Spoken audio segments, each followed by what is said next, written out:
श्री हरि भक्तों को प्रणाम। जय श्री राम प्रेमी भक्तों, स्वागत है आपका हमारे चैनल आत्मा कथा। देखिए, भगवान के दिया धूप अगरबत्ती करना ये क्या अशुभ माना जाता है या शुभ माना जाता है, इस तरह के प्रश्न आते हैं हमारे पास। तो इसके बारे में आपको मैं थोड़ी सी जानकारी दे देता हूँ, अगर आपको ना भी हो या फिर होगी भी।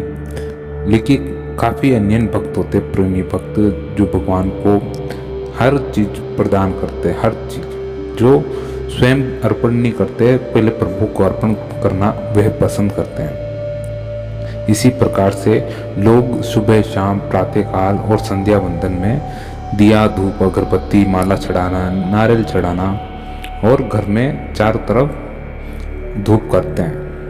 अब देखिए, इसके पीछे जो कि ये अशुभ है या शुभ है, या हानिकारक है या लाभप्रद होगा आपके साथ आगे चलकर, क्या मिलेगा आपको, इसके संदर्भ में मैं बात कर रहा हूँ। अब देखिए, प्रभु ने आपको दिया सब कुछ है, लेकिन आप भी कुछ ऐसा करना चाहते हैं प्रभु के लिए कि वे प्रसन्न हो, अधिक से अधिक, जितना चाहे उतना प्रसन्न हो। अब देखिए, जो अगरबत्ती होती है उसके पीछे एक रीज़न बताया गया कि अगरबत्ती नहीं करनी चाहिए। क्या रीज़न है? देखिए, अगरबत्ती के अंदर आजकल क्या होता है कि वो बांस जो उसमें छड़ी आती है, वो बांस की छड़ी होती है, और भारत में बांस की लकड़ी चलाना अशुभ माना जाता है। आपने देखा होगा कि जब शमशान में भी कभी कोई लाश ले जाता है तो वो बांस की जो बनी होती है उसको तो साइड में फेंक देते हैं और अपना जो आगे का कार्यक्रम वे करते हैं। बांस को कभी लगाया नहीं जाता, यानी जलाया नहीं जाता, वे अशुभ माना जाता है। उससे पहले तो क्या होता था, अगरबत्ती से पहले क्या होता था? देखिए, अगरबत्ती से पहले लोग, साधु संत ऋषि हाथ से ही लोग जो गोबर होता था, गोबर से क्या करते थे, धूप बत्ती बनाते थे। किसी भी प्रकार की सुगंधित धूप बत्ती पे बनाते थे, जड़ी बूटियां वगैरह डाल के वे धूप बत्ती बनाते थे उस प्रकार से। फिर क्या करते थे? देखिए, धूप बत्ती बनाने के पश्चात वे प्रभु की पूजा अर्चना करते थे। ये तो हो गया अगरबत्ती का। माला चढ़ाने से, नारियल चढ़ाने से, दीपक करने से आपको क्या मिलेगा? देखिए, सबके प्रति अपनी एक श्रद्धा होती है। वे अपने श्रद्धा अनुसार प्रभु को कभी दीपक चढ़ाते हैं, कभी नारियल, कभी माला, और इसी प्रकार से कई तरह की चीजें चढ़ाते हैं। अब इससे मिलेगा क्या? क्या इससे आपको मोक्ष मिल सकता है क्या आने वाले समय में? देखिए, मोक्ष मिलता है या नहीं मिलता है, ये बात इस पर निर्भर नहीं करती कि आप प्रभु को क्या चढ़ा रहे हैं। देखिए, चढ़ाना भी अर्पण कर, वो आपका जो भाव होता है ना मन में, वो सबसे वो एक तरह से वो चीज़ इम्पोर्टेंट रखती है आपके, कि आप किस भाव से उस प्रभु को जप रहे हैं और किस भाव से वे उनको अर्पण कर रहे हैं। दिया करो या फिर आप ना भी करो, अगर आप प्रभु के सामने बैठकर निरंतर रोते रहते हैं, कुछ ना कुछ मांगते हैं या कुछ बात करते हैं प्रभु से, तब भी वे आपकी बात सुन सकते हैं। अगर आप दीपक भी करते हो, प्रभु को माला अर्पण करते हो, प्रभु के चरण वंदन करते हो, चरण स्पर्श करते हो मूर्ति पर, कुछ भी करते हो, उसका भी आपको फल मिलता। मगर प्रभु केवल आपके मन के अंदर बैठा हुआ वे भाव देखता है, इसके भीतर में भाव किस प्रकार का है, निश्चल है या चंचल है।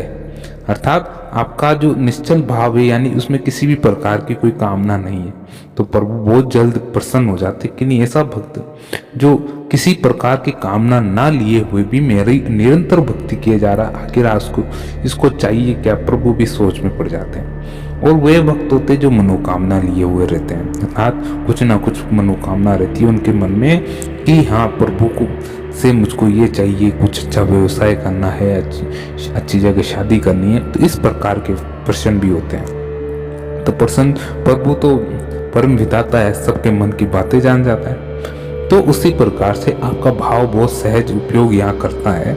अगर आप निश्चल भाव से कुछ भी प्रभु को अर्पण करो, कुछ भी करो, तो वे साक्षात आपकी वे चीज को ग्रहण करते हैं। उसमें ये दो राय नहीं है आपको अगरबत्ती करना चाहिए या नहीं। देखिए, यहाँ पर सिर्फ भाव होगा। आज के समय में, वर्तमान समय में ये हो चुका है कि काफ़ी लोग दिया धूप अगरबत्ती इन पर कम विश्वास रखते हैं।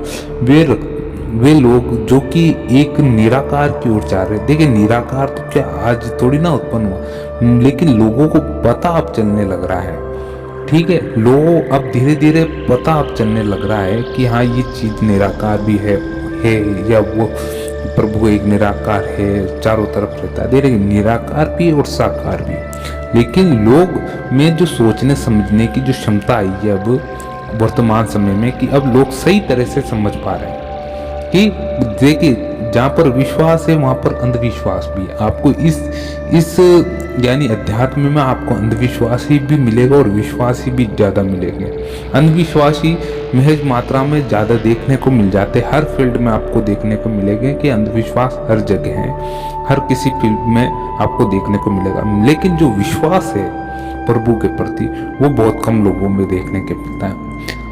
कहने का मतलब है कि आप अपने इष्ट पर एक ठोस विश्वास कर लें तो आपको सब चीज बिल्कुल दर्पण की तरह, जैसे पानी होता है ना, पानी की तरह आपकी जीवन लीला स्पष्ट रूप से दिख जाएगी कि आपको अंत समय में क्या मिलना चाहिए और आपको करना क्या चाहिए उस बारे में। इसलिए प्रेमी भक्तों, दिया धूप आप स्पष्ट रूप से करें, इसमें कोई दो राय नहीं कि आपको इसमें आपका फल अच्छा मिलेगा, कि ये गलत है या अच्छा हो रहा है, ये कभी गलत नहीं हो सकता।